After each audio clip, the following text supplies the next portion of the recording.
being here, especially if you're from, well, anywhere in Europe, since it's late night in this part of the world. But I assure you it will be worth it, because we have a very special guest today that will definitely keep you glued to the screen. Before we go into that, let me just, as always, encourage you to subscribe to my Habs channel to make sure that you receive regular updates on upcoming episodes of the Snakeman's Lair. And you can also support me with the coins that Habs is generous enough to provide you with. Shameless promotion, but I mean, you can't blame me for trying. And so now that we have covered that, let's introduce today's guest, Dr. Marisa Tellez from the United States. Hi, Dr. Tellez. Thank you so much for being here. Thank you for inviting me. All right. So, Dr. Tellez, you work on crocodilians, just so that to get everything out. So crocodilians, first you started with, at least when it comes to wild crocodiles, you started with American alligators in the United States, and then you moved to Belize in a few years ago, and where you still reside and conduct your research. So, I mean, so what the first thing that I wanted to ask you is, like, why crocodilians specifically? Because on your organization's website, it says that you grew up in Los Angeles, where, well, no species of crocodile lives. So what sparked your love for these animals, despite not being able to be close to them growing up? So how I got into crocodiles, I blame my father. And I was about 5 years old, and it was my birthday or Christmas, and I wanted a doll, a My Little Pony, but instead my father, instead my father gave me this flat stack, and it was 3 books. And one of the books was about sharks. I fell in love with predators. I read that book inside and out. When I was about 7 years old, I could tell you every shark species out there, their diet, their range, and learning about sharks, learning about predators, that got me more interested in other types of predators out in the world. Snakes, the Komodo dragon, crocodiles, alligators, lions. And at a young age, at about 8 or 9 years old, I started to realize that some of the most important animals out in the world are getting the least amount of love from people. Yes, predators can cause harm to people, and people will just fear and hate them without actually knowing anything about the animal. And I kind of felt bad for these predators, and I decided I wanted to be a predator advocate, to educate people that if you just know the do's and don'ts living alongside wildlife, living alongside these predators, you can coexist, and you can decrease contact by just by knowledge, just by education. And at that point, I thought I was going to be a great white shark expert. But I was about 15 years old. And I remember some girls coming to my locker at high school, and they said, "Marisa, there's this crazy Australian dude, and he's jumping on crocodiles, and he's talking about crocodiles, and he's just trying to conserve and save them." And I was like, "Oh, that sounds interesting. I'll take a look at his show." And I saw a show of Steve Irwin, and his love, his passion for crocodiles pretty much transcended into me. And it was really at that moment I decided, no, I'm going to work with crocodiles. So it really was at 15 years old, I just kind of made the switch. And from that, I didn't know exactly what I wanted to do, though, in regards of promoting crocodile conservation. You know, at that point, I thought about research, but I just wasn't quite sure. So in college, I double majored in zoology, but also cultural anthropology, because I've always been fascinated between the connection or the interaction between people and animals, people and nature. And I'm really, now when I look back to it, I am really glad that I decided to take certain classes and kind of pursue that cultural anthropology major, because that really has helped me in regards of my community outreach and my education that I'm currently conducting with the Crocodile Research Coalition. So after college, I worked at a wildlife sanctuary for a couple years in Los Angeles, then worked as a zookeeper at the Los Angeles Zoo. And it was working with the alligators and the crocodiles there that I decided, there's not a lot known about crocodiles and their parasites. We've been hearing that crocodiles at that time had the strongest innate immune system in the world. How has that affected their relationship with parasites? Have their parasites assisted in the evolution of crocodiles and their strong innate immune system? So from the zoo, I ended up getting my master's and my PhD looking at the evolutionary and ecological interaction between crocodiles or crocodilians and their parasites, focusing on the American alligator.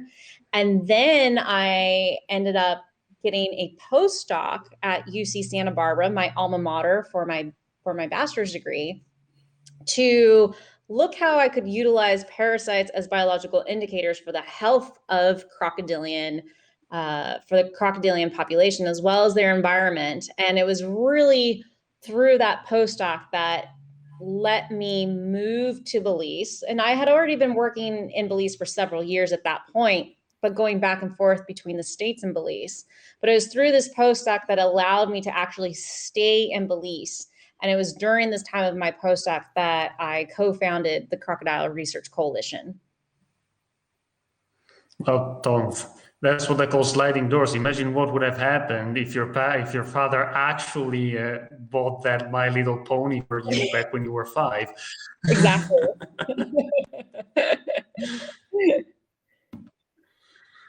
Yeah, no, but yeah, that definitely the whole Steve Irwin thing sounds very familiar for sure. Because, well, yeah, at that time I can imagine there wasn't much crocodile stuff going around in like mainstream media, except the whole trope, the whole like same old trope with crocodile, that saw crocodiles as the standard big bad monster lurking in the water, waiting for whatever moving thing to maul to pieces. Yeah, so that's definitely something that is still around, unfortunately, because that's what. It is unfortunate, and Yeah. it is something that we are trying to overcome in Belize and really throughout the region. You know, because of stories, because of the media, sensationalizing alligators and crocodiles, because they want that catch title to bring in viewers, right? If you bring in viewers, that's more money, more attention to you. And so it's easy to villainize these animals. And it's because of various terminology. I was speaking with some people about this today, is the Crocodile Research Coalition. One thing that we do when it comes to someone calling us and saying, oh, we have a problematic crocodile in our yard. What do you mean that it's problematic? Is it being aggressive towards you? Has it attacked somebody? No, no, no. It's in our yard. It was crossing around. It was crossing from one street to another, but it kind of is now settling in this hole. And so that's not a problematic crocodile. That's just a displaced crocodile. And I was speaking to some people about this in regards of alligators. You hear a lot nuisance or problematic alligators.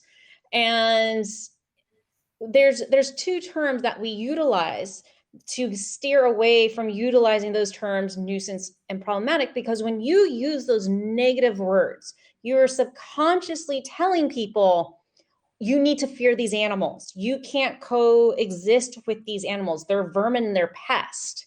And so you're constantly, by referring as I'm a nuisance alligator hunter, or that's a problematic animal, subconsciously over and over again, you're telling people you can't live with these animals. So what we utilize is displaced, that this animal was trying to get from one body of water to the next. And what used to be wetlands, now you have condos and apartments, and it's kind of lost. It's just displaced. If you are driving around a new neighborhood and you got lost, are people going to call you a nuisance person or a problematic person? Of course not. So why would we utilize that terminology for wildlife that is just lost and displaced? And so we don't utilize that word. And by using displaced, you also see people just kind of calm down, like, oh, yeah, that makes sense. And the other term that we can utilize sometime is that's not a problematic animal. That is a habituated crocodile. And when you utilize the term habituated, that is saying that that animal has lost its fear of humans because someone has been directly or indirectly feeding it. So with that, let's look at the root of the problem. That animal is habituated and can become a problem, not because of the bad behavior of the animal, but because of the bad behavior of humans. So if we want to decrease the conflict, it's not changing the behavior of the crocodile. It's not relocating the crocodile out of its habitat. It's getting to the root of the problem, which is the people, the person. And it's educating that person about the do's and don'ts living alongside wildlife, and really educating them about why we don't feed wildlife. We don't feed wildlife such as wild crocodiles because, again, they lose their fear of humans. So they are going to become more bold. And by losing their fear of humans, it increases the chance of an attack. No, yeah, the terminology, the terminology point is definitely very interesting. Especially, I was wondering about the displaced part. Like, and in that case, how do you at the Crocodile Research Coalition intervene when you get a call for a displaced crocodile? Because I mean, I don't know much about it, but I've read a few times that translocation is not nearly as effective with crocodiles as with other animals, because they tend to go back to where they are used to living, no matter if there are people or not there. Yeah, and so in regards of these animals that are displaced, again, you can tell where they're trying to get to. So a lot of times all we do is we'll go to the person's house, pick up that crocodile, and put it towards the closest, largest body of water, because that's where it was going to. There's no need to take it miles and miles away, because as you say, translocating a crocodile, they'll just come back. But again, this wasn't a problematic animal. It just needed a little help to get to where it was going. So we'll just put it into the closest body of water. And usually, again, that's all that it's needed.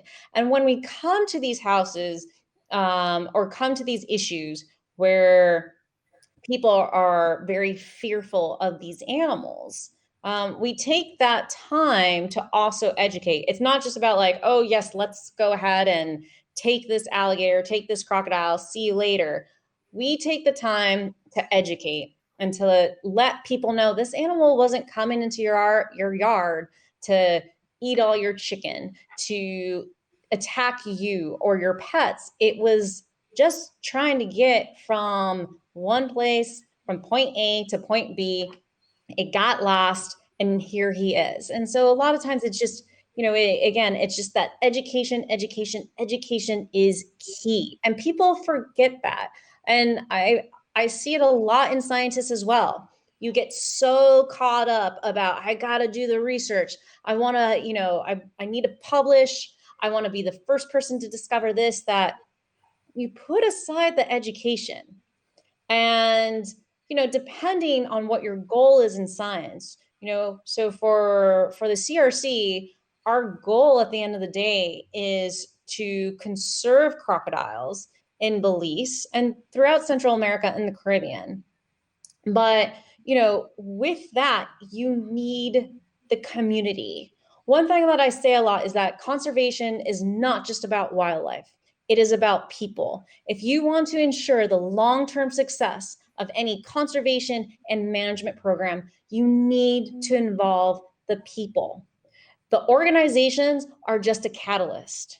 The organizations can come and go, but for many of these communities that live alongside crocodiles, these are communities that have been around for generations and generations, decades, centuries. Those communities are likely going to stay. So by starting to educate the kids and even the adults, you can still educate the adults that, the importance of these particular animals or the do's and don'ts living alongside of animals. That is what is going to ensure conservation decades from now of these animals. And it is just research. Yes, it is important, but what's the point of doing the research if the communities living alongside these animals don't care about these animals, are absolutely fearful of these animals, and pretty much feel the only good croc is a dead croc? Because all this research that you're doing, it is going to go to the wayside in a couple years when all the crocodiles have been eradicated. So education is just as important, if not more important, than the research, depending on the situation. Oh yeah, no, absolutely. Like, yeah, and also that's definitely a very important point, because also again, like regular people, so for lack of a better term at the moment, don't read like peer-reviewed scientific papers. So even Yeah. if you publish in Nature or something, that's not going to have an impact on the people who actually have to live with the crocodiles or with the alligators on a day-to-day basis. So, I mean, I'm so far from miles away from saying that research isn't important, just like you are. But yeah, no, it definitely isn't the only thing that matters. And I was thinking, since like so far we've already talked about crocodiles and alligators in throughout, well, two countries, the United States and in Belize. So I was wondering, in your experience, like how do we, like, what kind of differences and complexities did you find in switching between one species and another, and one country to another, from the United States to Belize? Because even when it comes to crocodiles, like the standard image is that of a big apex predator devouring whatever it can encounter. But not all crocodilians are like that. Yeah. And even the relationship between people and crocodiles, I assume it can change a lot. Yeah, so for me, it was interesting in regards of, in my opinion and in my experience, I believe the American alligator is much more bold than the crocodile species we have in Belize. And you kind of have to just look at history and what's currently happening now.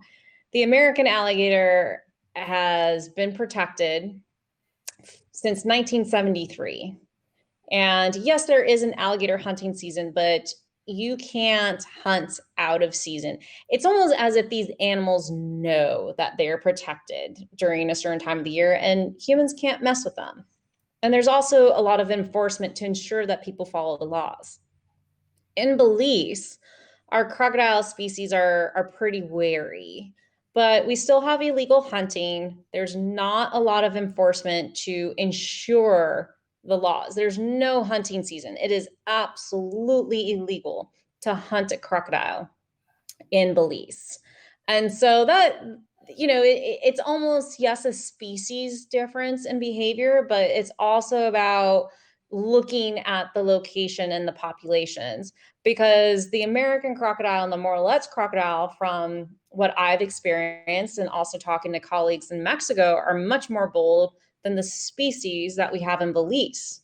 And our species in Belize are much more bold than the Morlets and American crocodile that you have in Guatemala, which are more heavily hunted, illegally hunted, than in Belize. So you do have variation between species and behavior and boldness, but it also just depends on the population as well. No, yeah, indeed. That's what I was thinking. Even though I've never been to, I'm not familiar with these species myself. Unfortunately, I must say, because I love crocodiles too.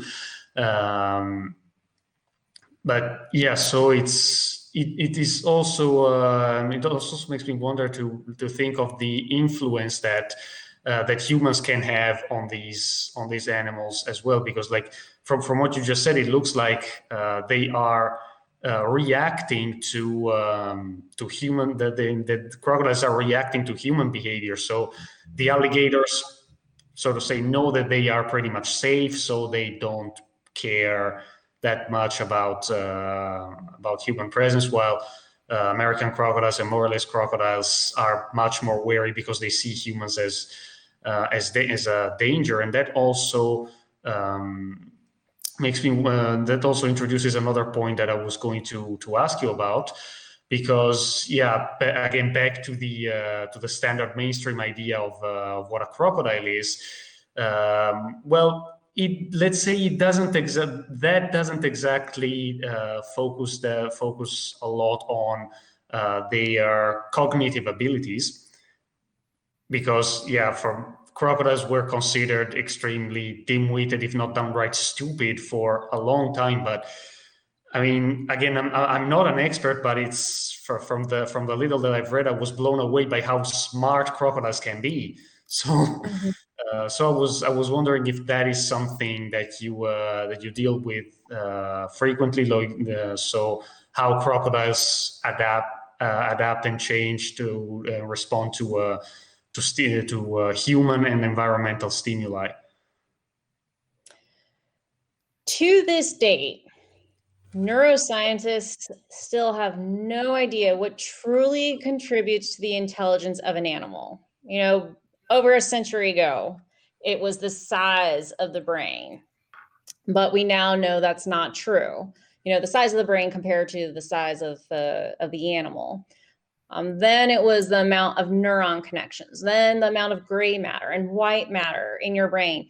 We still don't know to this day. But what we do know is, despite the crocodilian brain being the size of a walnut, very, very small, it is highly intelligent. These animals, they can remember a person from years ago just by their sight, by their smell, by their voice. I mean, you can check videos on the CRC social media, or even check out videos on my personal Instagram with some of the Crocodile Research Coalition crocodile ambassadors in regards of target training. These animals can be trained similar to a dog. So, for example, our blind croc Eamon, he responds to the commands or the cues, come. So he'll come towards me, and he will only come towards me to get his food if I give him that cue. So I'll probably put it up in the next week or so on my social media, on my Instagram, but I'm about 4 feet away from Eamon, and I have chicken. Now, he is blind, but he knows I have not given him the cue to come towards me. He's hearing the splashing of the chicken. He can definitely smell the chicken, and I was just giving him target cues right before. So he knows there's food 4 feet in front of me, but he is not going towards that food because I have not given him the cue. I even walk away, and that animal does not go towards the chicken where he knows it's at because I have not given him the cue. And then I finally give him the cue come, and he starts coming towards me. He also has learned the cue smile where he opens up his mouth. So these animals, again, they're highly intelligent. And this is why also when you're living in areas areas with crocodile species that are more likely to attack humans. For example, the Australian crocodile, the mugger crocodile in India and Sri Lanka, and then you have your Nile crocodile in Africa. They always say, never keep a routine if you're in crocodile habitat. If you're living near crocodile habitat, make sure you're not going to the water's edge at the same time of the day. You're not doing laundry on the same time of the day, or the same day of the week. And it is because these animals can start learning the routine of humans. They can learn. And with that, that's when an attack can happen. Not only that, we have some species that are known to even hunt in packs. That's a lot of intelligence going around right there. So these animals are highly intelligent and have the capability of learning.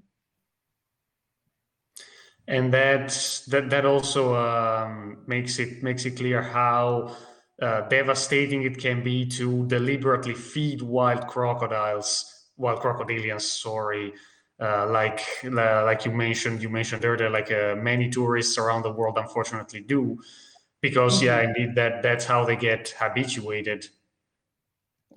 Exactly. And so that is the danger with the direct feeding. And what we see is, especially in these tropical areas where that highly depend on tourism for an income, they are just trying to get that extra dollar. So you have sometimes tour guides, but sometimes it's just local people. And they'll go ahead and get some tourists to come along with them to go feed a crocodile. And the tourists don't realize, like, they're just like, oh, this is cool. And of course, in their head, they're thinking, oh, I mean, no one's thinking, wait a minute, isn't this illegal? Isn't this bad? The majority of people don't realize the damage that can be done from feeding wildlife. And so by feeding the animals, again, this is when they lose their fear of humans and they just start associating people with food. And again, that's that intelligence, that learning capability. And that's what causes the dangers, because that's great. A tourist came, fed a crocodile, got their selfie for social media, and they leave, not realizing the danger that they have put that local community in. That's great. You get to go home and get to go home safe, sit on a nice couch in about a week or two, when the community has to deal with an attack from a habituated crocodile as a result of the bad behavior of humans feeding these animals directly. And so this is something that I also just try to educate to people coming to Belize, is that it is dangerous to feed crocodiles and to feed any wildlife, whether it's legal or not. When you go travel in the world, be a responsible tourist, and just overall, do not feed the wildlife. Do not harass the wildlife. Do not touch the wildlife, because again, great, you got a really nice selfie, but you are leaving a negative impact on that community, and a negative impact possibly on that animal, because that animal might eventually attack. And guess what? That animal now needs to get euthanized because of the bad behavior of a person. So if you truly love wildlife, let wildlife be. No need to touch, no need to feed, no need to harass. Just let the wildlife be wild. Take those nice pictures.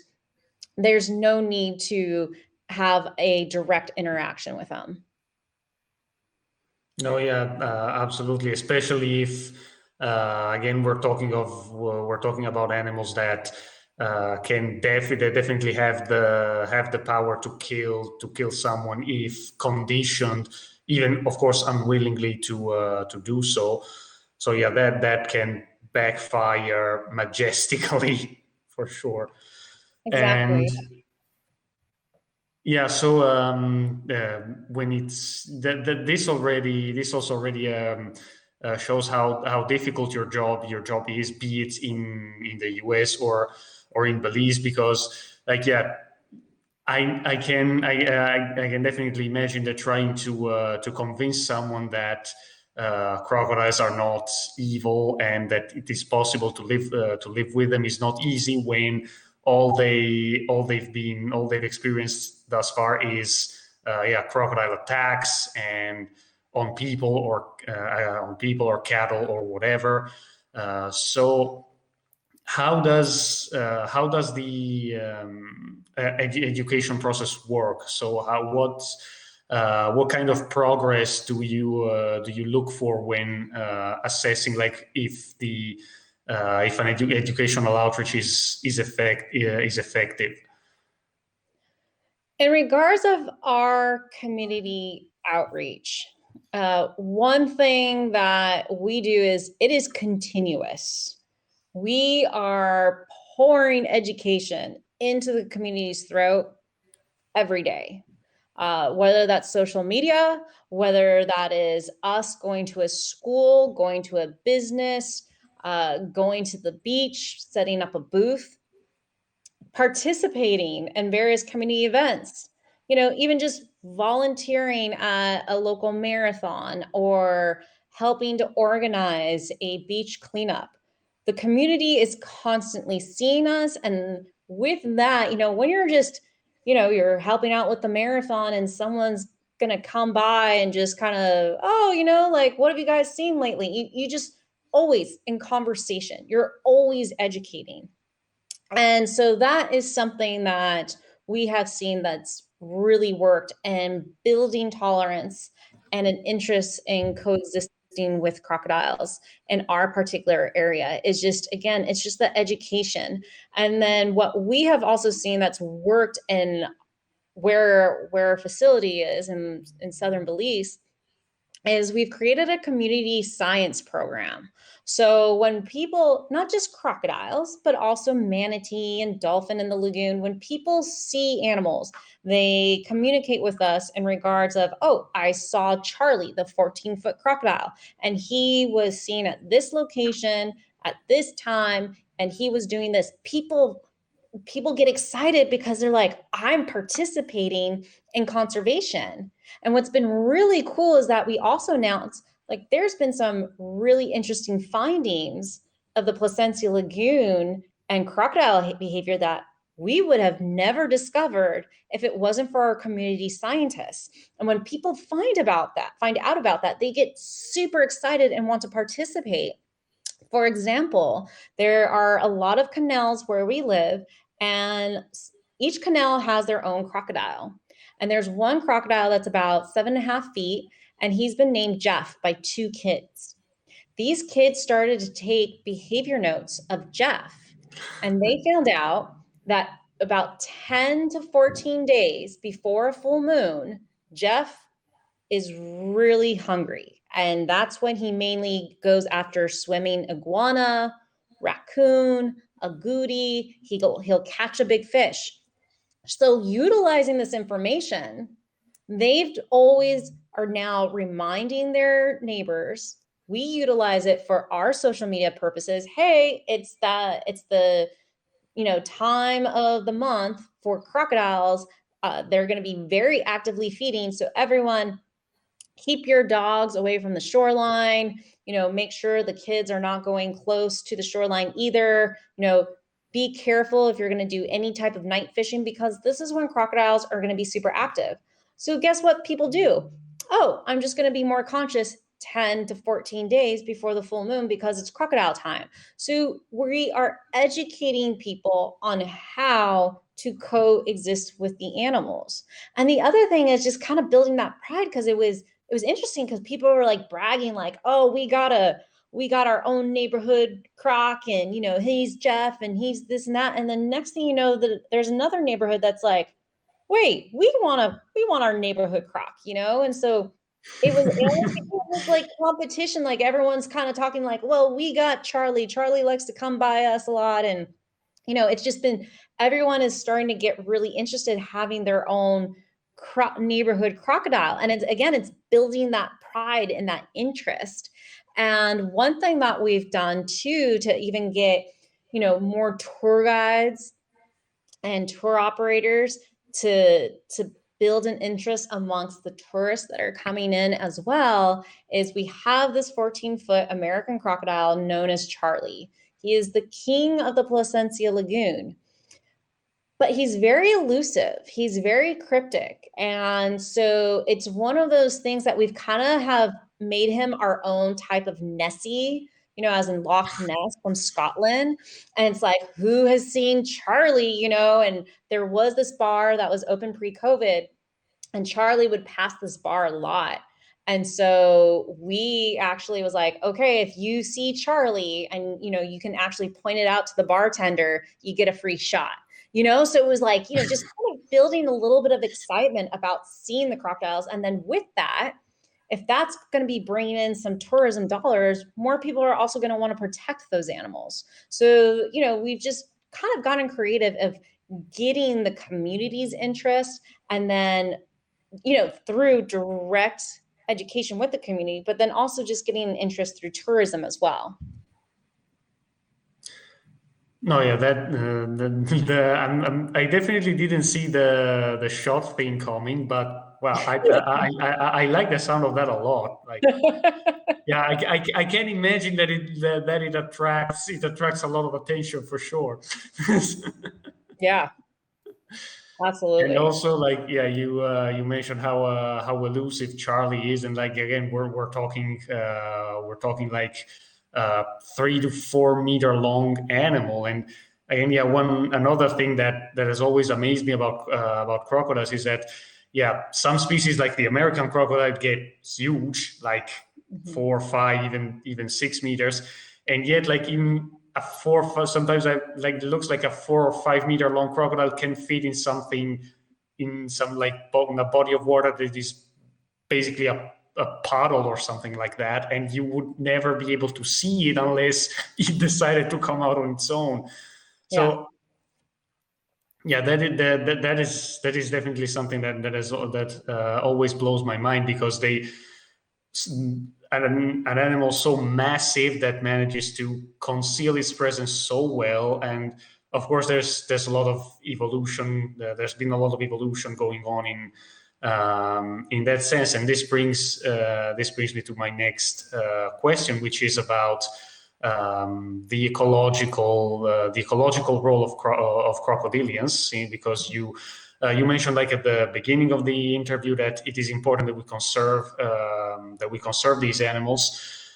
So what makes them so important for the environment they live in, especially in relation to the species that you have studied, so the American alligator and the two native crocodiles in Belize?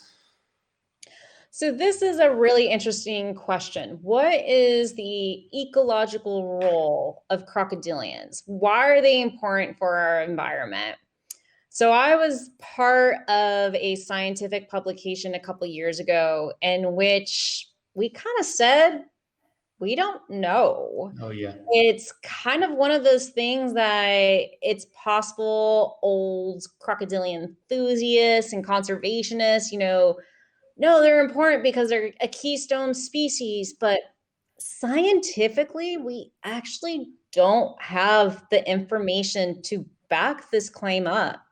Now, there are some crocodilian species where there's quite a few, there's quite some information out there to say, yeah, they're definitely important for the ecosystem. One being the American alligator, and I believe the other one that's been well studied is the Australian crocodile, where they have illustrated for example, with the American alligator almost went extinct, by 1963, or I'm sorry, 1967 in the United States, it was on the brink of extinction.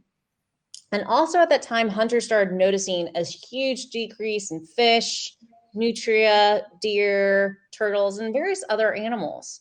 Now, as the alligator started to come back, all of a sudden you started to see an increase of all this other wildlife. And they started to realize various aspects of alligators. For example, their nest. They make a nice nest, and when the mama alligator, she's excavating the nest, and so she starts making a hole, and the babies are hatched, they go into the water, but that hole becomes a nice water hole. So during the dry season, you now have a nice little pond in which deer and other animals can drink out of when it might be hard to find another source of water. And also, they build these caves, and these caves can also build, in a sense, this other type of habitat for other wildlife. And actually, going back to the nest as well, it's been shown certain turtle species will actually lay their eggs in the alligator nest. And so, we started to see all these different benefits from the increased population of the American alligator. Additionally, there's been studies about the transport of nutrients from one body source of water to the next. And so that has provided some importance with the alligators ecologically as well. But other than that, it's just there's not a lot of information known in regards of why they are important. Like on other species that have been well studied, sharks. There's a lot of studies about sharks that illustrate their importance in the ecosystem, that they are a keystone predator. There's been some studies with bears as well as mountain lions.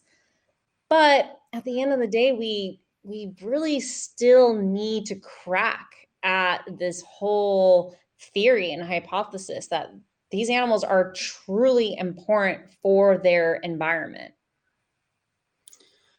And oh yeah, no, I read the publication you were referring to last year, and I absolutely loved it. So there's so congratulations for that. And indeed, it's from what I remember of it, it looked like even scientists have kind of perhaps even unknowingly generalized the what was known from the American alligator or the saltwater crocodile to other species without actually data to back it up. Some kind of like, okay, yeah, we know that we don't know much about the Philippine crocodile, but it must be somewhat similar to what we know about the American alligator or the saltwater crocodile. So yeah, let's put it like that. And yeah, I was thinking like, why could what could be the reason for such a dearth of information and studies on crocodilians specifically? Because yeah, you mentioned this is not the case for sharks or lions or other big predators. So why were crocodilians so neglected in this sense? I think part of the reason when you look back in the day is, going to bears or mountain lions. They're mammals. They're fuzzy. They can be cute. There's a little bit more interaction with them in developing countries. And so they're going to get quite some funding and attention for that. Sharks. I mean, thanks to Jaws, that really kind of upticked the increase of research of people who are just interested in sharks. And so, and then also just with marine ecology, climate change, pollution, going into the marine world, that also got a lot of attention. And then we get to crocodiles, and some would even say sharks are a bit more cute than crocodiles. And it's because the crocodiles, with the scales and the teeth just showing right there, they're a little scary. And so they're just not going to get as much love. And, them being a reptile, sharks being in a sense more closely related, to other types of, marine fish per se, and then the rays and the skates, it's a little bit more lovable than an animal that has these scales and people either think they're slithering or, you know, they're slimy. And so like a lot of it just has to be the perception of crocodiles. But again, there is more and more work going into crocodiles now. So hopefully in a decade, we'll actually have more information about the ecological role of various other crocodilian species. Oh yeah, that's especially ironic if you think that a shark's skin is quite literally made of teeth, you could argue. So yeah, that's when you think about that and think when if you hear someone say that, yeah, sharks are cuter than crocodiles because their teeth don't show. Well, yeah, that's Yeah. that's also what that's also what I like about science. Basically, whenever you assume something, there's always, nearly always, going to be a way to completely break that down. Mhm. But yeah, in that sense, I was also thinking that it is truly a shame that we don't know that much about crocodilians ecologically and speaking, because like they're not particularly diverse. Like there's not even 30 species of them in the entire world, and yet like so many of them are endangered, if not critically endangered already. So again, is does this have to do with like long-standing conflict between people and crocodiles, um, and pollution and everything, like you said? So what factors are the what are the factors that place crocodilians in such high risk of extinction in general, and also more specifically in your in the context that you have worked in personally? So many crocodilian species have not fully recovered from the past exploitation of the early 1900s when they were being heavily hunted for their skin. And those populations that have recovered, it's mainly countries which had the financial resources as well as the manpower to enforce enforcement that allowed these populations to boom back. In regards of beliefs, um, they also saw numbers increase with laws that stated you can no longer hunt crocodiles. But due to the lack of enforcement and some finances, it's a slow recovery. The Morlet's crocodile in Belize has overall recovered. The American crocodile is struggling. And the American crocodile is struggling similar to many other crocodilian species around the world, in which they are losing their habitat. They are losing a lot of good nesting habitat. If you don't have good nesting habitat, well, you might be laying eggs, but nothing's hatching for the season. And so they're losing a lot of habitat. Also, pollution. Pollution is a major one, as you know, there might not be very strict environmental laws, so you're just dumping chemicals into the lagoon. And crocodiles are now exposed to these chemicals. It's either killing the crocodiles or maybe it's affecting them hormonally, where it causes issues with their reproductive system, which is going to lead to a decline of crocodiles in that particular area, or crocodilians in that particular area. Then another issue is just conflict in some areas. As the crocodile population increases, you also see an increase of the human population. And then as humans start encroaching onto the crocodile habitat, you face conflict. And next thing you know, you have an increase of crocodiles being killed, displaced, being thrown in some type of institution. So those are the major things that are threatening crocodiles. Climate change, yes, is an issue. But there was a very interesting article that came out maybe about 3-4 years ago.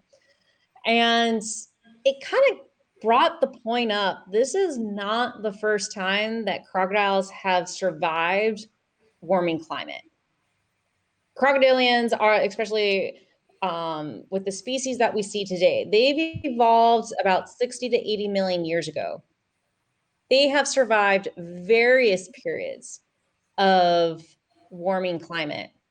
And they've been able to survive because a lot of people are worried about the increase of climate that is going to affect the proportion of males versus females.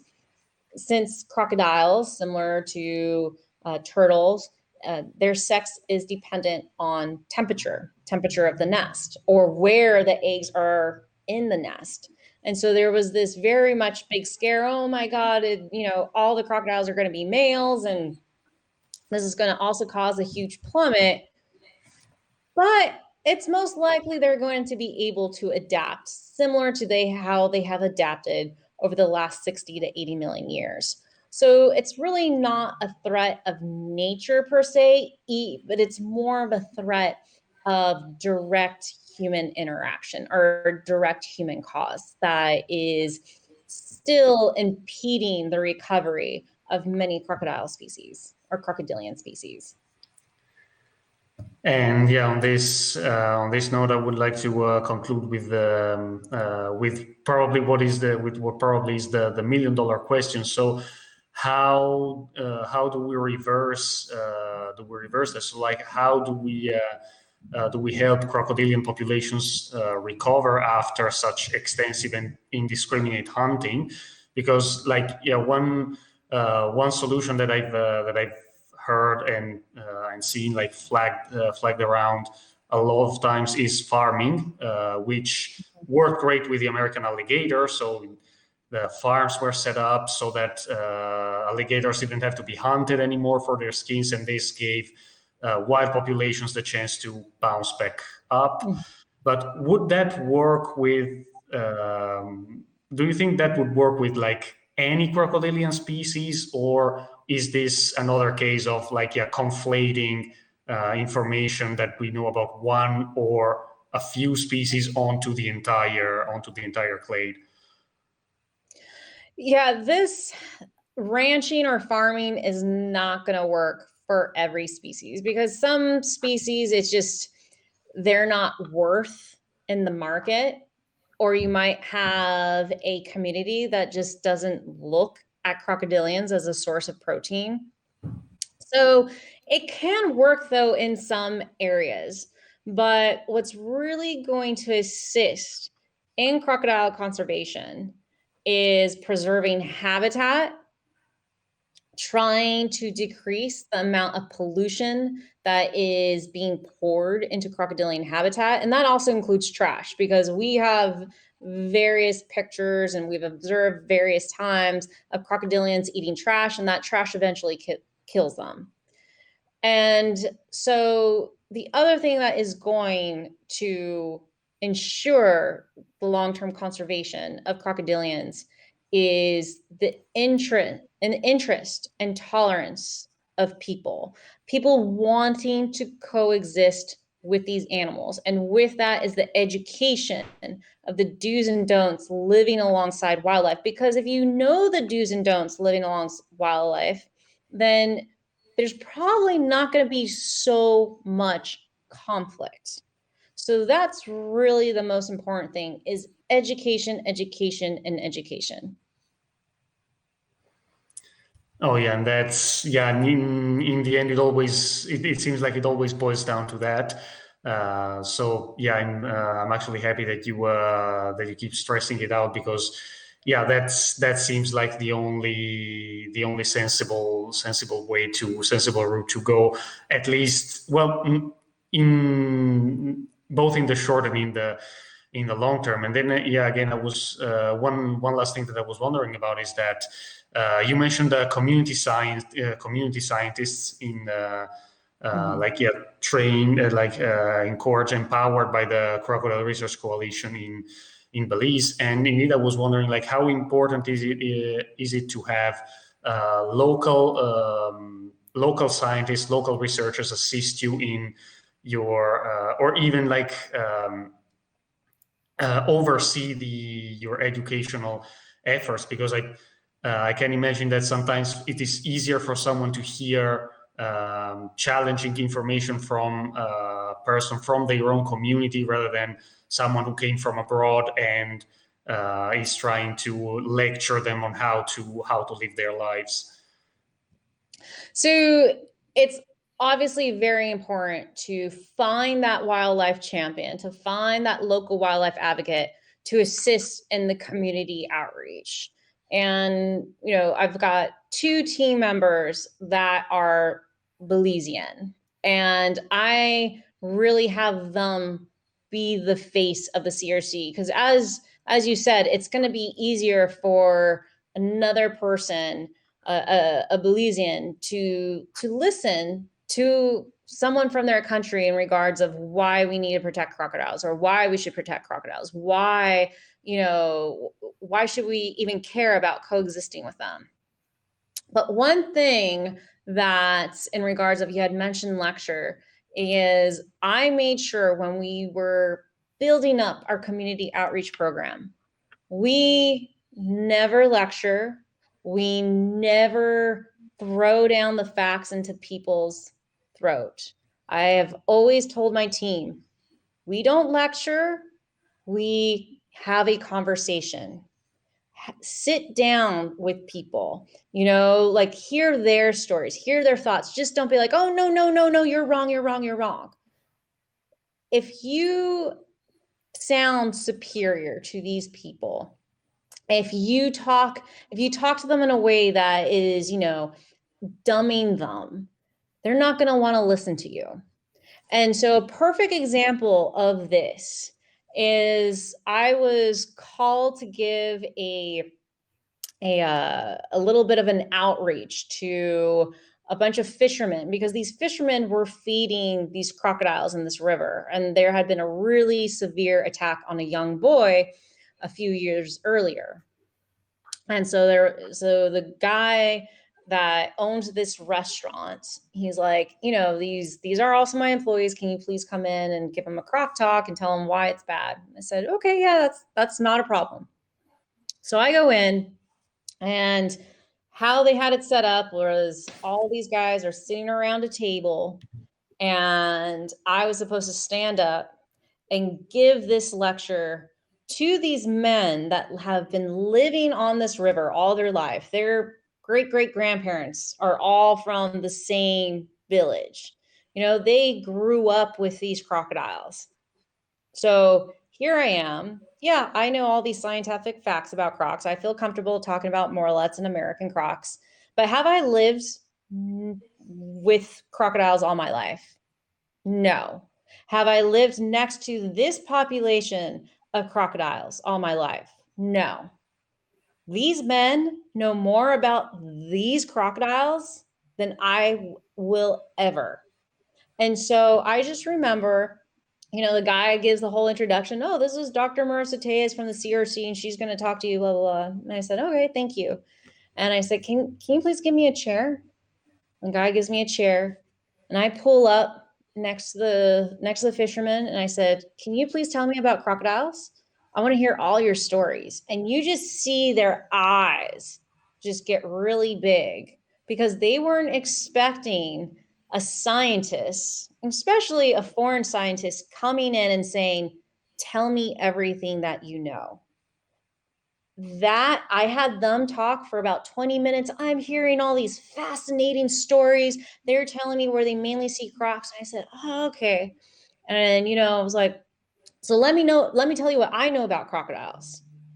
They were so open to talking to me, because not only was I the expert at the table, they were also the expert at the table. And that is something I really try to teach to people, is that we all have this knowledge. We have all this information. Mine is more academic. Yeah, I'm gaining a lot now being in the field and living. But again, there are communities, there are people from these communities that have all this knowledge about these animals because they grew up there.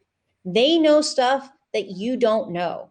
So together, by bringing this knowledge, you can actually further conservation as well as ensure that there is a way to mitigate human crocodile conflict. Oh yeah, no, absolutely. And again, and I should have clarified it earlier. I wasn't referring to you specifically when I mentioned Oh yeah, when I was yeah, talking yeah. about the lecturing attitude Yeah, exactly. But I've and all seen that. it. That's the thing, is like, I think that's important because I have seen it from colleagues where they are lecturing and you can just see people like getting defensive and they don't want to talk to you.